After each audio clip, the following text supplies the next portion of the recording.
Hola.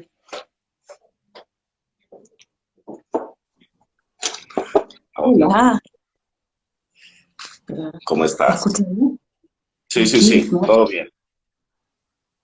me voy a servir un café. Ya cogí esta Excelente. costumbre con Sergio Lairla. Un poco de agua.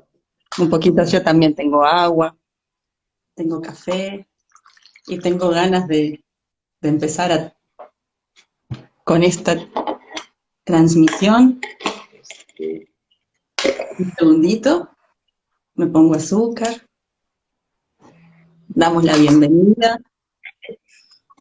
a la gente que se está acercando, al, a este fueguecito que estamos encendiendo, ¿no? Este lugar de ramitas, de madera, donde se enciende la hoguera, ese fuego simbólico que, que acerca a la gente a escuchar cuentos e invita a contar.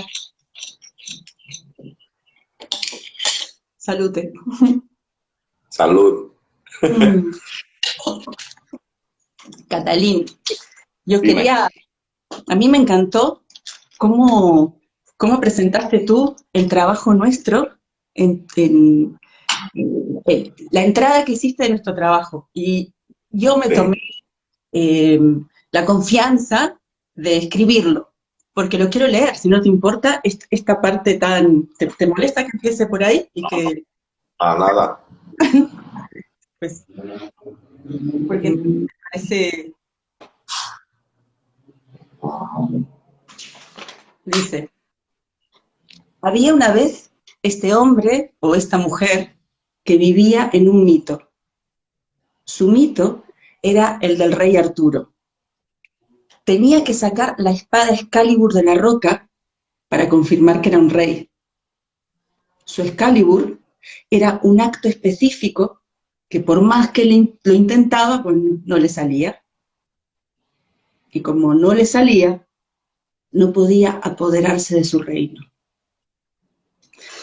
Esta historia es tu historia.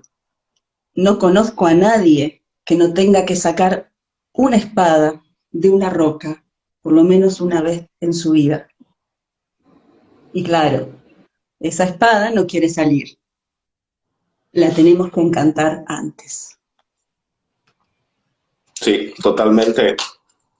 Esa es mi experiencia con la mayoría de los pacientes y creo que es también mi experiencia, es decir, yo así me siento la mayoría de las veces y creo que es una experiencia muy, vamos a decir, muy común. No sé si los que nos están viendo podrán confirmar o desmentir eso, pero yo creo que es una experiencia muy común de enfrentarte con esa espada en un momento en tu vida, ¿sabes?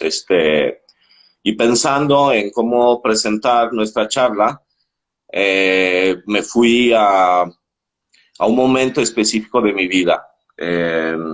Y si no les molesta, les voy a contar ese momento. Tenía, sí, tenía unos 25 años, quería salirme de Rumanía y quería salirme por una forma de añoranza que he tenido desde siempre, de salirme de mi país. Desde chiquito soñaba con eso, pero no tenía dinero, no tenía dónde ir, no tenía nada.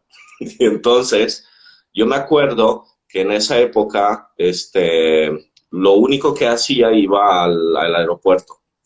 Iba al aeropuerto porque mi hermana sí viajaba mucho, sí, mi papá también, entonces iba una y otra vez a ese aeropuerto de Bucarest, ¿sabes? Y lo respiraba, era como quería llenarme de esa sensación y regresaba siempre ¿no? Y esa para mí fue una de las primeras, ¿no? Espadas que tuve que sacar de esa roca, ¿no?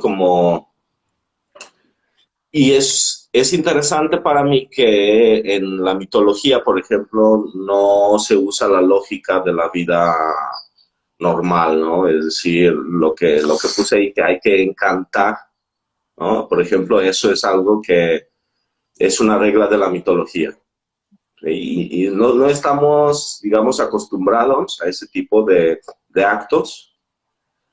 Y en el momento que una persona hace un acto así, incluso solo con la intención, empieza a suceder otra cosa. Tal cual. Y eso es interesante para mí. Tal cual. Y tú sacaste la espada de la roca en ese momento. ¿Cómo sigue la historia?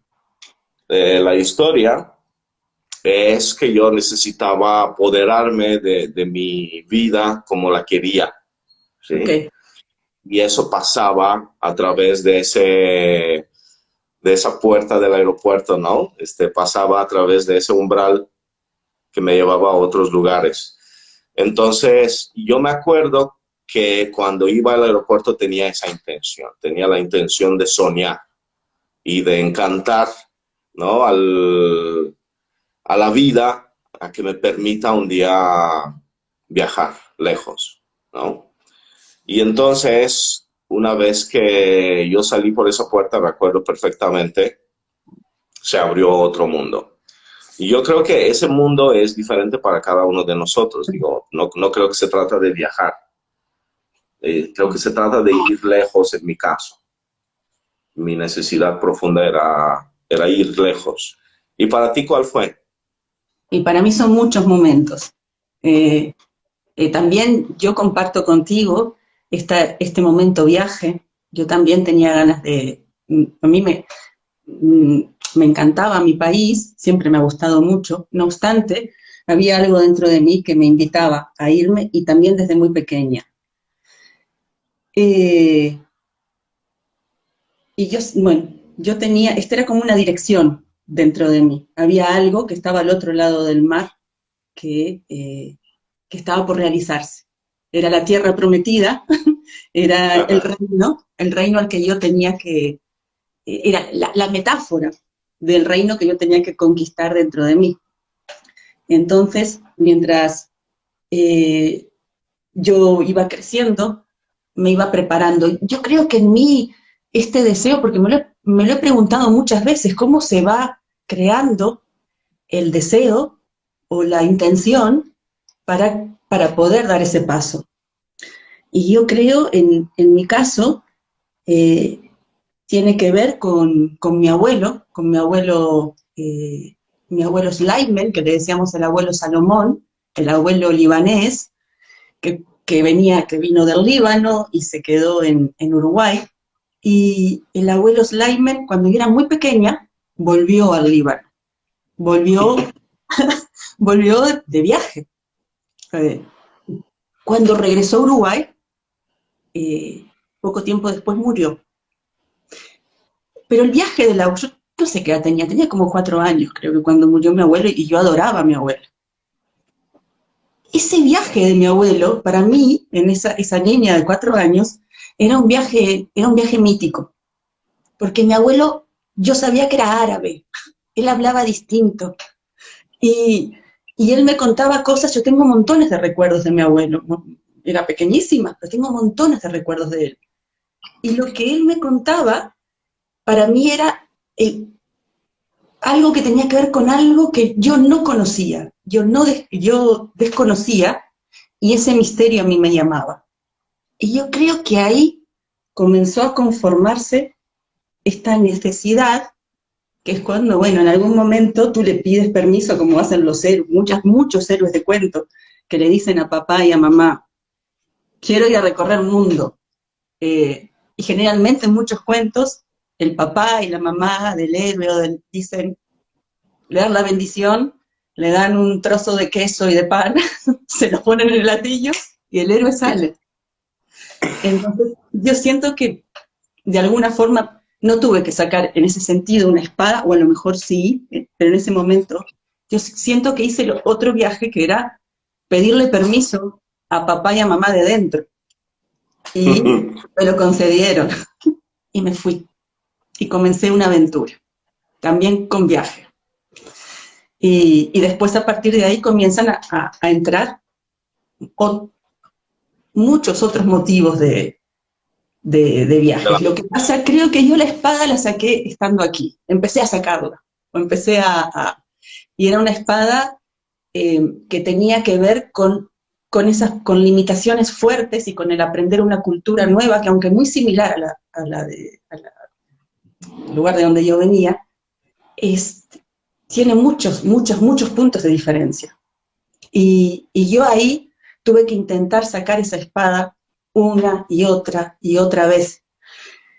Quizá en algún momento, como pasa en el cuento de Arturo, yo aquí tengo el precioso libro de la historia de Merlín, donde cuentan ese trozo, que Merlín es quien encanta la espada para que Arturo la pueda sacar.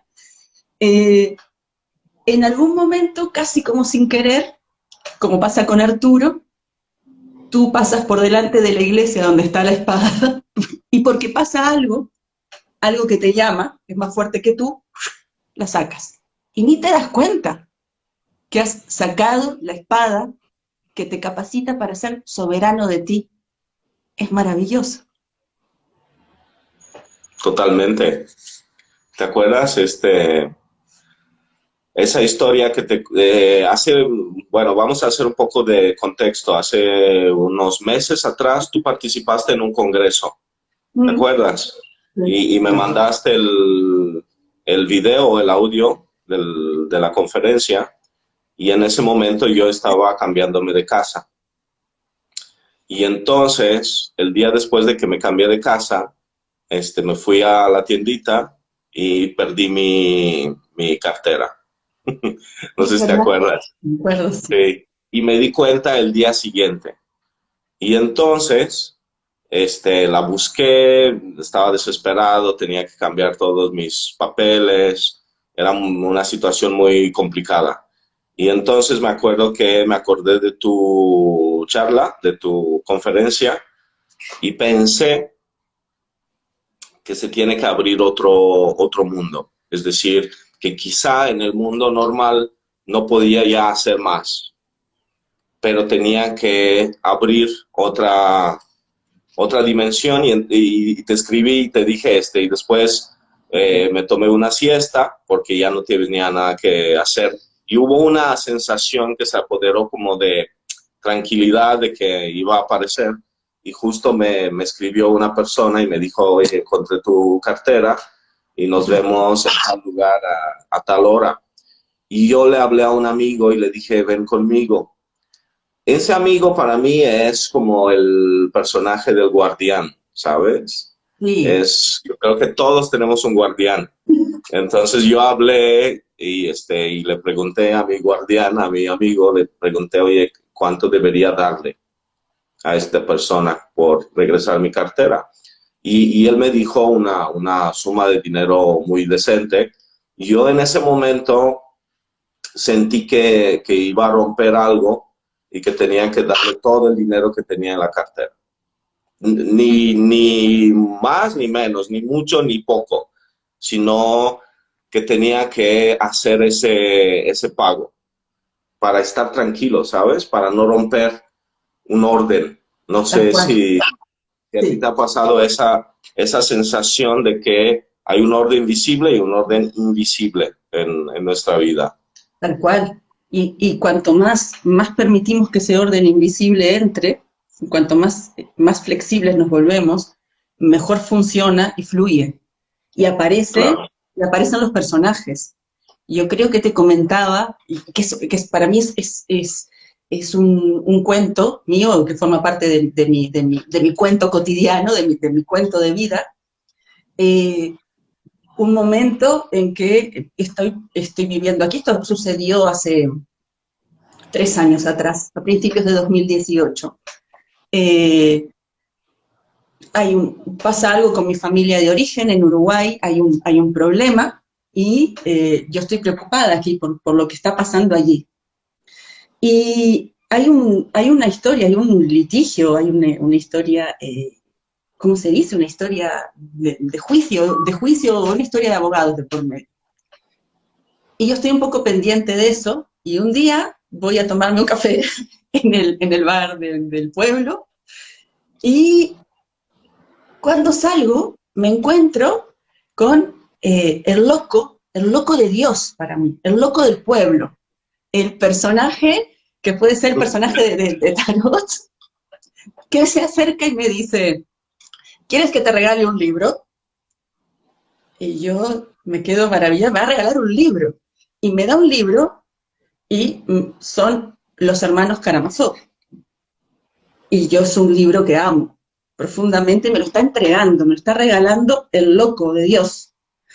Y yo cojo el libro y el loco, y digo, este libro me encanta. Muchas gracias por regalármelo. Y él me dice, ¿tienes 2 euros? Y Por si... entonces yo le dije, yo iba a decirle, no, le dije, pero me lo regalabas. Pero pensé, no, le tengo que dar los 2 euros, me lo está pidiendo. Pero no lo entendí después. El movimiento era, al loco de Dios hay que darle los 2 euros, porque él me está entregando el símbolo. Y en los hermanos Karamazov hay un juicio y pierde a alguien. Y yo entendí por este libro algo que tenía que ver, lo que iba a pasar. Me lo estaba dando el loco de Dios. Y es ese momento, para mí es ese momento donde lo mágico entra en tu vida de una manera casual, rutinaria. Yo al loco de Dios lo veo en el pueblo, lo he visto muchas veces en el pueblo. Ah, Pero en ese momento no tenía, para mí cuando lo veía, tenía el punto excéntrico que puede tener un loco de pueblo, en principio, ¿no? Pero en ese momento él era el contacto con la eternidad, con el universo de lo todo posible que estaba entrando en mi vida, y era un personaje de mito, era un mito, ¿cómo no? Le tienes que dar lo que corresponde. Claro que si tú le das todo el dinero de tu cartera, y él me pidió 2 euros, yo que me pidió. suertuda. Ay, qué buena historia. Es una historia Es, preciosa. es algo que tú y yo estamos haciendo continuamente, ¿no? Comunicándonos para contarnos estas historias. Y yo a veces siento que ciertas historias tengo que contártelos nada más a ti, porque creo que si los cuento a otras personas, me van a decir que estoy más loco de lo que ya piensan varios, ¿no? Sí, a lo mejor tú eres el loco de Dios de tu parte, de tu barrio, Exacto, sí. o de tus pacientes. No sé. Exacto. Ah, de mis pacientes, seguro, seguro.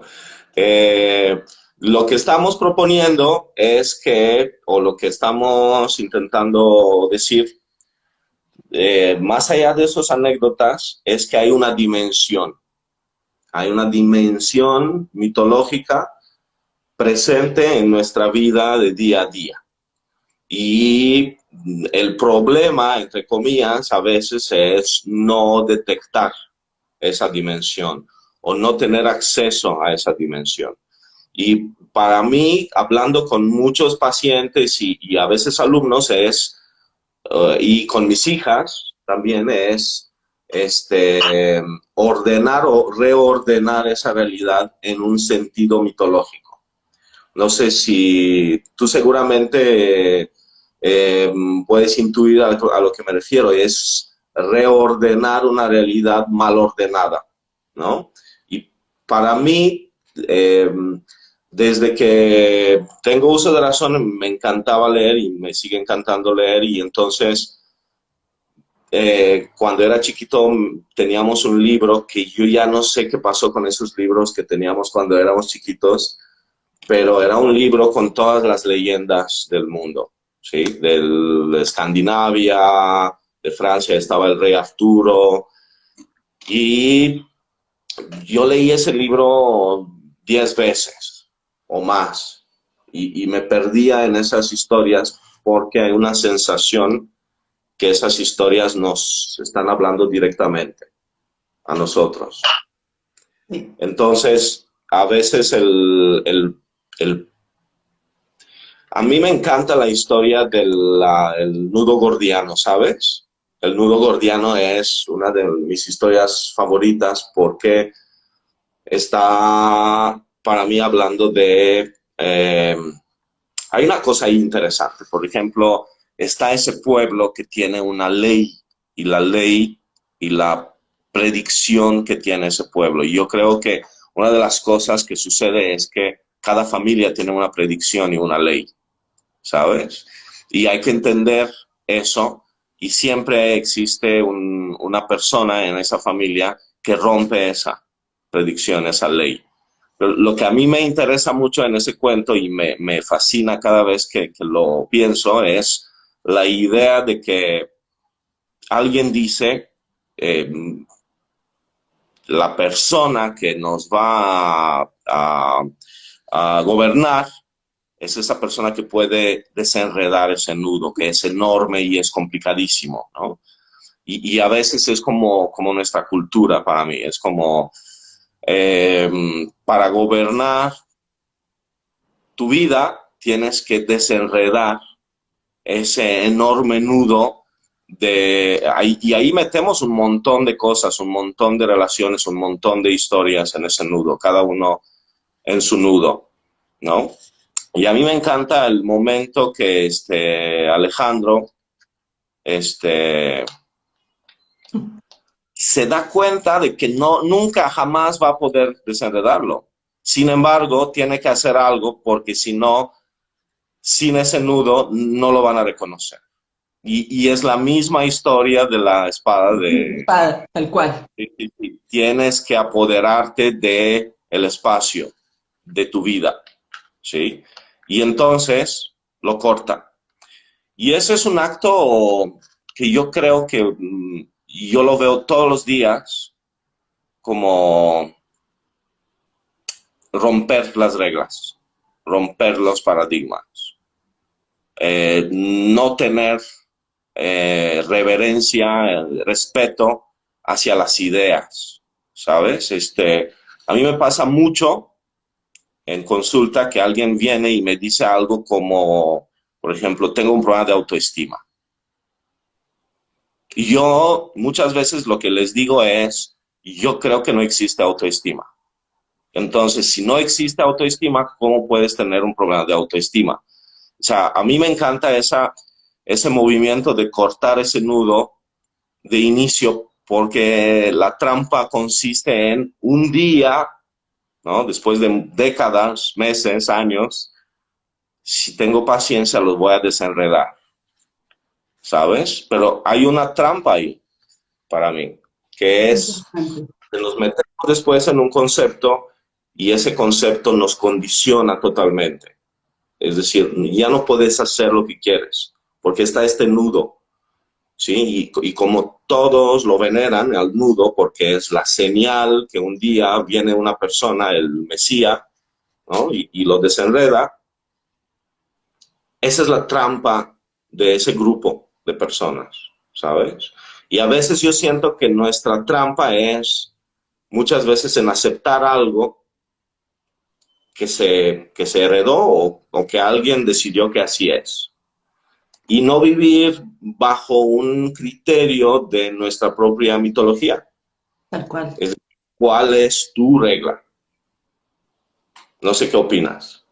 Opino, no sé qué opino, pero sí sé que sí que estoy de acuerdo en que hay que salirse buscar el propio camino. A veces es un camino caminado por muchos, no obstante, tiene que ser un camino que lleva a un origen, a una originalidad, a mostrarnos este punto del mito que lo que hace es dirigirnos espiritualmente hacia algo, ¿no? Y ese, como Joseph Campbell, creo que lo decía como un mantra, perseguir tu felicidad, lograr tu felicidad. Y lograr encontrar tu don para realizarlo en este mundo y para aportar a todos, porque el héroe y la heroína en el mito lo que hacen es andar su camino propio, que no está exento de lugares de dolor, de lugares de sufrimiento, y tampoco está exento de magia y de puntos de gran aprendizaje, y llegan a ser eso, ¿no? Soberanos de sí, pero si tienen la valentía de adherirse firmemente desde el corazón a la búsqueda de eso que está faltando o que ellos necesitan. si no está esa adherencia, el reino no se puede crear, el reino no puede fructificar, el jardín no crece, todo se vuelve mustio. Y, y entonces sí creo que el nudo gordiano se corta. Este es un mito, esto es una forma, supongo que habrá otro mito con otro tipo de nudo en que hay que deshacer, porque también es muy interesante poder deshacer. Hoy, mira, Sí, me sí, sí. pasó algo interesante también, que ayer aquí en Cataluña fue la fiesta de Sant Jordi, que para mí es maravillosa porque yo la disfruto un montón y porque el mito está puesto. Claro. Todos hablamos de Sant Jordi, contamos la leyenda y, eh, y la leyenda para mí es maravillosa. Para mí el mito de Sant Jordi, de Sant Jordi que viene a rescatar a la princesa, de un dragón que se está comiendo a todas las princesas, a todas las mujeres del lugar, se la va comiendo a las doncellas.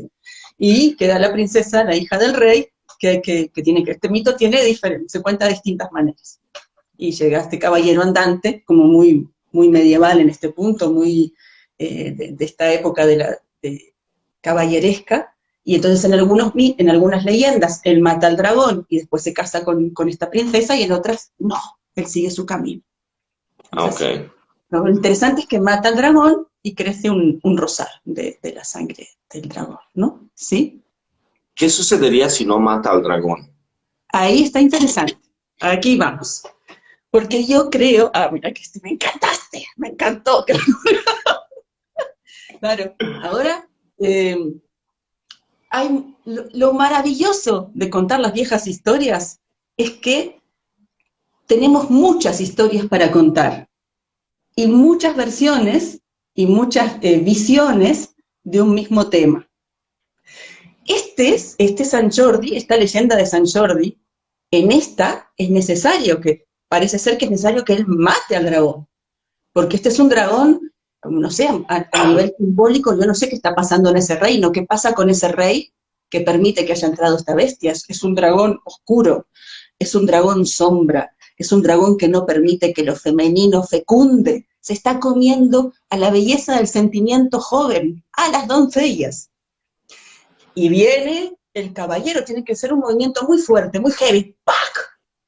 Un movimiento viril que mata a este dragón, que es oscuro, que es un principio sombra, y de ahí nace el sentimiento, ahí nace el rosal. La rosa como sí mismo, la rosa como un elemento crístico y como un elemento de Venus. Entonces, hay algo que se renueva dentro del reino. Pero, revisamos las leyendas. Hay gente que dice Santa Jordina, cosa que no estoy de acuerdo, particularmente, o no se mata al dragón. Pero en esta leyenda ese dragón se come a las mujeres. No se puede dejar vivo. Ahora, te cuento otro cuento maravilloso, otra leyenda, que me la recordaron hoy en el pueblo. Yo estaba escuchando a dos personas hablando detrás, yo me fui a comer, y dos estaban discutiendo y yo pensé, es el mito de Sant Jordi, lo que están viviendo aquí atrás. Y entonces vino una mujer preciosa, se sentó a mi mesa, una mujer que conozco, y me habla, empezamos a hablar, me empieza a hablar de cuentos, y me recuerda ella, porque yo le cuento, hay muchos cuentos donde las mujeres son las que redimen a los hombres que están convertidos en serpientes.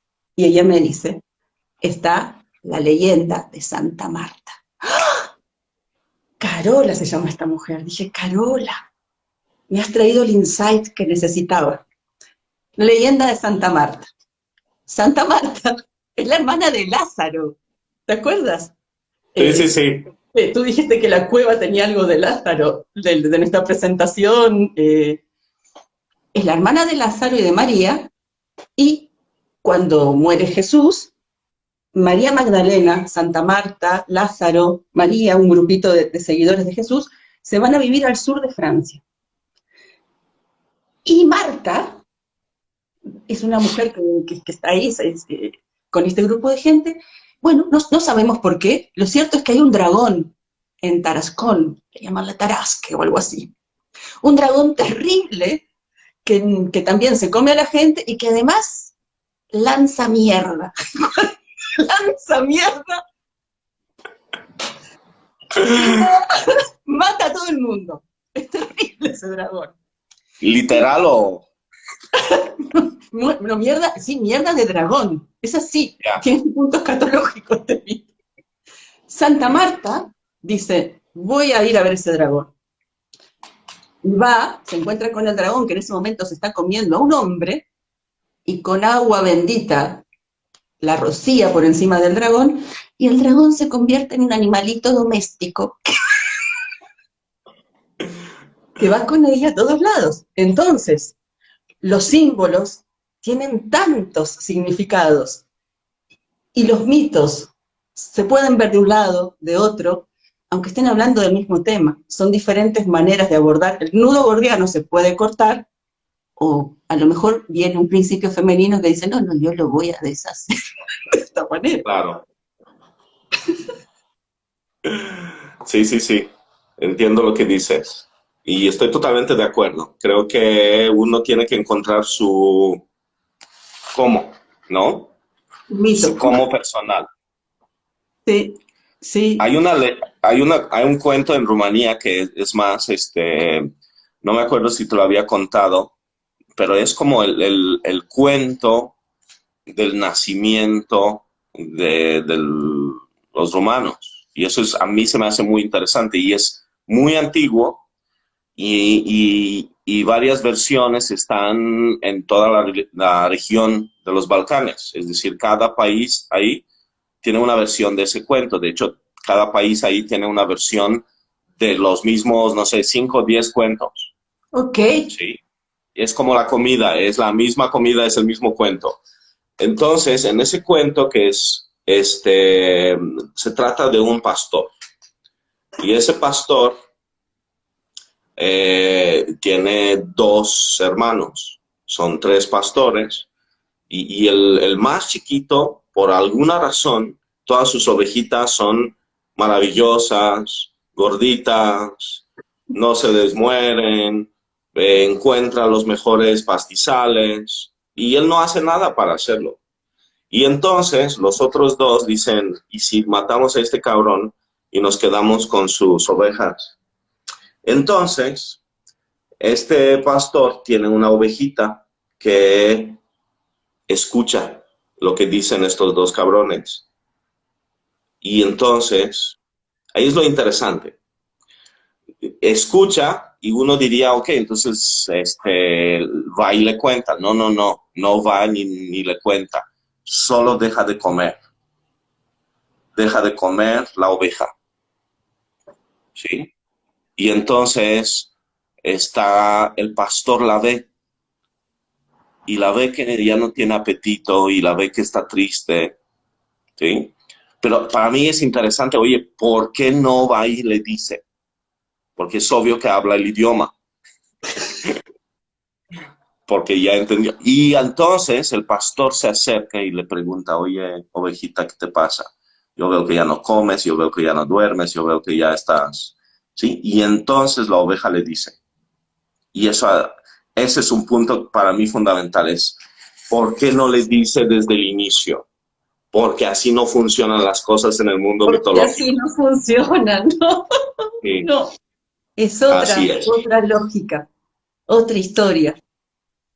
Y entonces es como de locos la historia porque le cuenta, oye, estos 2 te quieren matar y bla, bla, y quedarse con tu...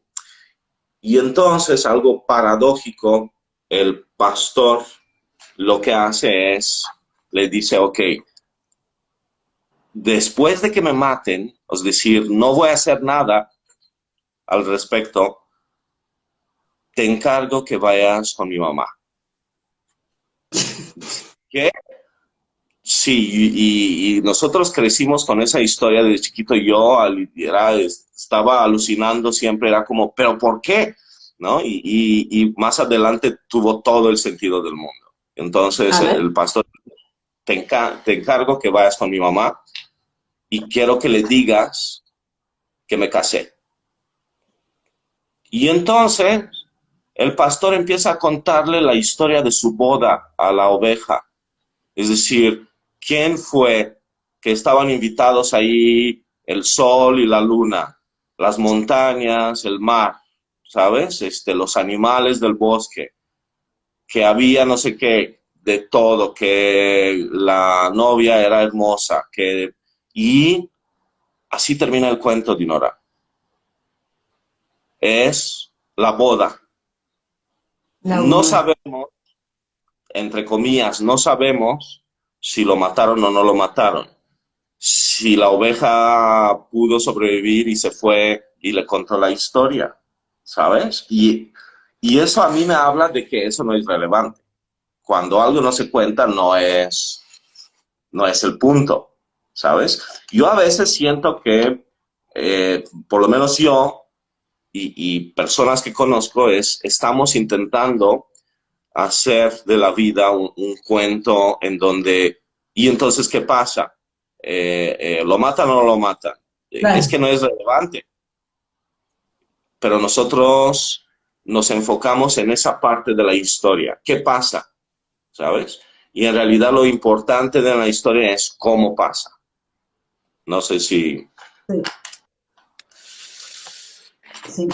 Y entonces, hay todo un rollo en Rumanía cultural que es, por eso estamos tan jodidos, porque crecimos con esta historia jodida, donde este cabrón no es capaz de defenderse, ¿sabes? Pero yo creo que la historia no va de eso. No, Sí, exacto. No va de eso y a veces vivimos en una vida y decimos, pero tu vida no va de eso. no. Y a veces yo siento que ese es mi papel, ¿sabes? Como decirle a una persona a otra persona que su vida no va de eso que cree que va y que va de otra cosa. Y una de las cosas que a mí me emocionan profundamente es que cuando tú rediriges que no va de eso, sino va de lo otro, nos liberamos por dentro. Es como si se abriera un gran potencial que siempre ha estado ahí y las Sí, cosas se vuelven, no sé si fáciles, pero naturales en la vida. sí, sí. Esa es la ¿Y maravilla. cuál es el cuento de Uruguay? El cuento de Uruguay, no lo sé cuál es. Hay Supongo que muchos. son varios. Ujú. Sí, son muchos. Tal vez es un cuento que tenemos que terminar de crear, ¿no? Uruguay es joven, es un país joven. eh, y, y hay muchas historias detrás. Supongo que estamos buscando. No lo sé, estoy hablando por hablar. Estoy hablando quizá por mí, como parte de un trocito de Uruguay que yo estoy buscando. No sé. Y, y fíjate, yo estoy todavía en ese viaje fuera de Uruguay, ¿no? Siempre Claro. vuelvo a esa tierra, siempre vuelvo a, a encontrarme con la raíz, a encontrarme con algo muy nutricio que yo amo desde siempre. Y a medida que cada vez que vuelvo, voy encontrándome con cosas viejas que antes yo no les daba importancia y que ahora para mí son una maravilla. Voy conectando con música, con escritores, voy conectando con tradiciones que yo no apreciaba. Y al volver y al hacer mi vida aquí voy entendiendo, entonces algo en mí va creciendo de otra forma, ¿no? Muy hermoso para mí, pero no sé cuál es ese cuento, apenas Otra voy, pregunta. ¿eh? ¿Qué? Otra pregunta. Te tengo Sí, otra pregunta. ok, te Este, escucho. lo difícil es hacer la diferencia entre fantasía y fantasioso. Sí, Es decir, creo que podemos vivir sanamente adentro de una fantasía, sí, o hay una línea que podemos cruzar hacia lo fantasioso. Y Sí, ahí para mí se puede perder también ese cuento. sí, ¿Cómo es sí, para ti? para Tú mí eres la también. ¿Eh? ¿Yo qué soy qué? ¿Dijiste? especialista.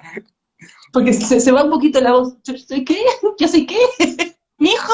¿Qué? ¿Qué soy? Que tú eres la especialista. No sé, Y no sé, no ¿cómo, sé. cuál es la respuesta de eso para ti? Es decir, Eh, esa línea. la fantasía tiene que estar. Si no tenemos fantasía, si no podemos entrar en el mundo imaginario, ¿qué sería de nosotros, los seres humanos, sin poder entrar ahí, sin poder entrar en la poesía, sin poder entrar en la visión magnífica de las cosas, ¿no? De la belleza cotidiana? Ahora, el problema es cuando nos empezamos a contar cuentos, como decías tú, que nos duermen y que no nos despiertan. Lo interesante es contarnos cuentos que nos despiertan, que nos ponen, que nos sacan a la aventura, que nos dejan que ningún héroe puede realizar su reino si se queda en el lugar cómodo y conocido. Tiene que salir.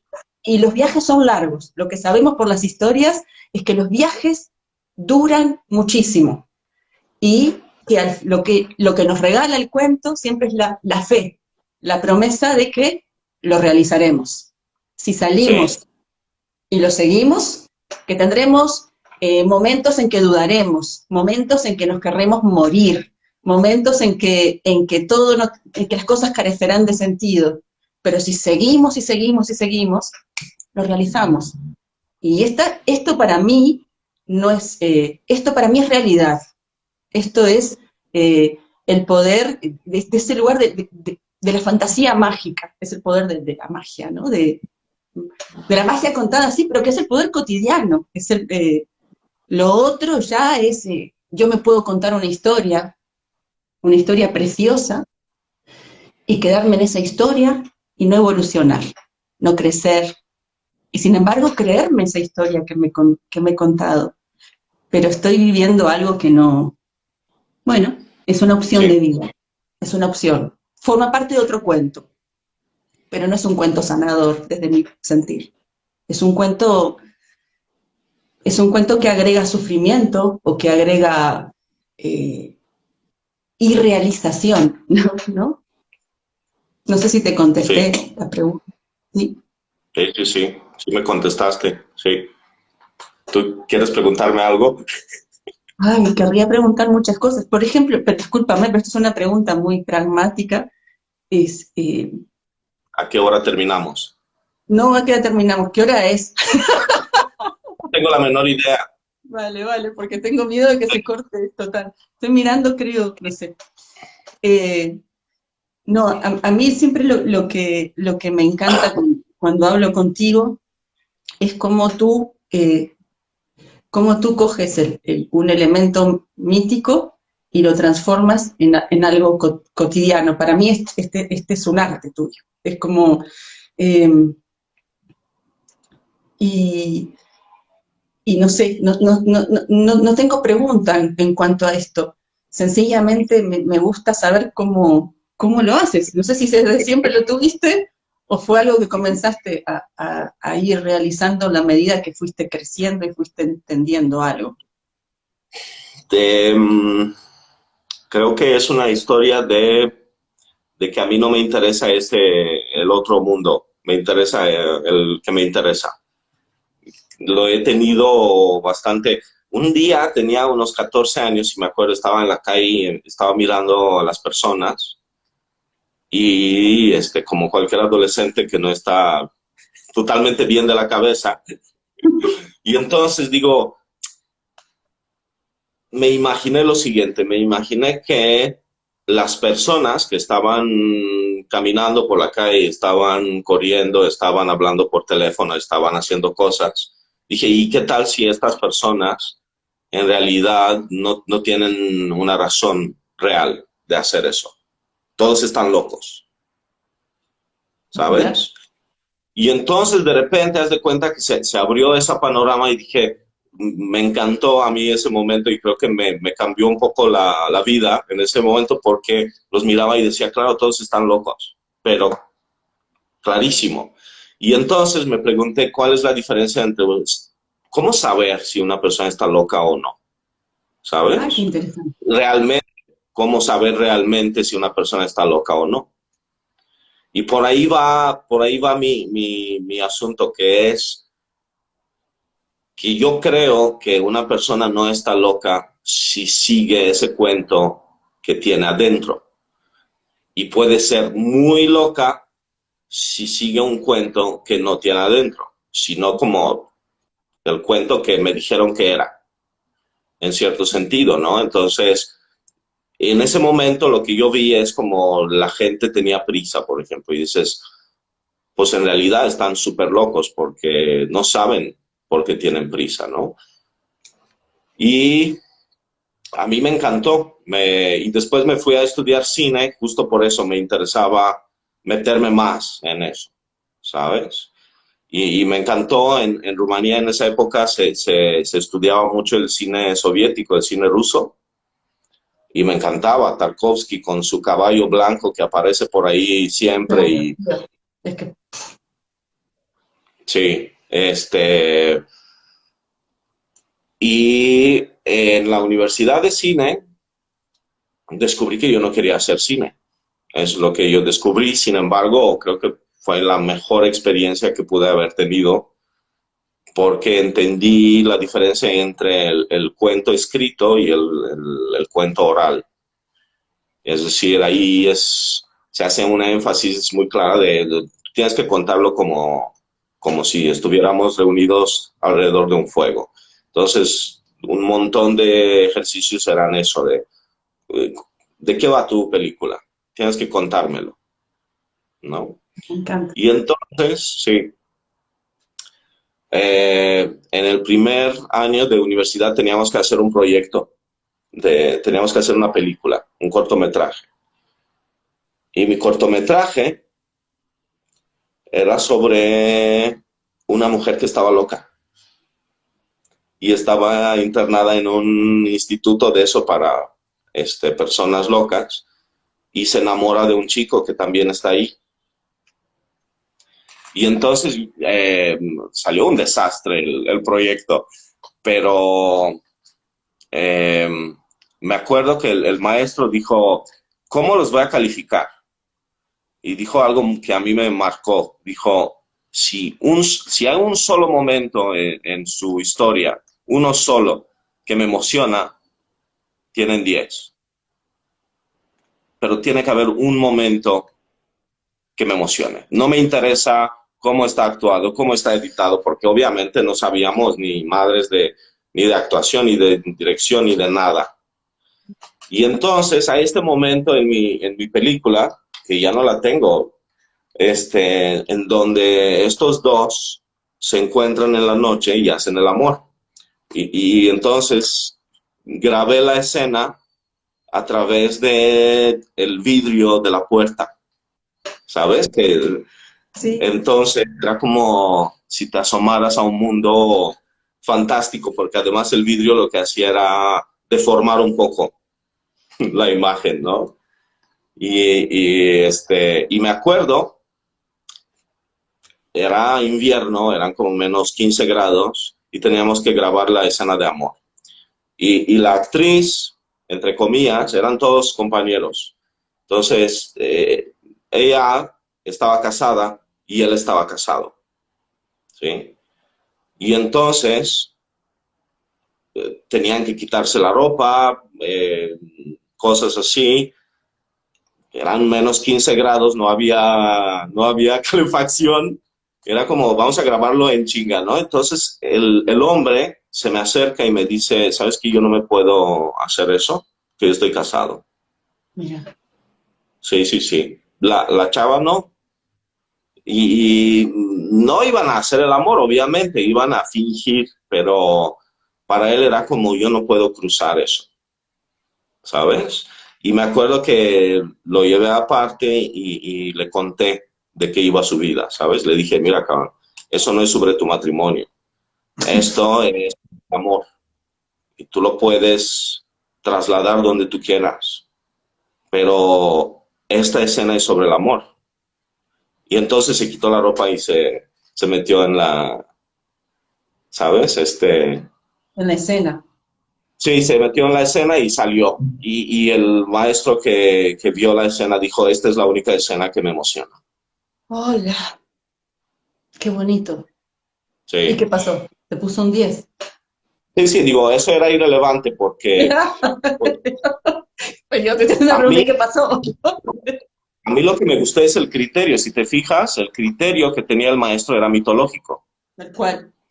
Era como esos ¿en qué cuento está eso de que le tienen que contar un cuento y se tiene que dormir o algo el dragón o algo así? Hay un cuento de eso.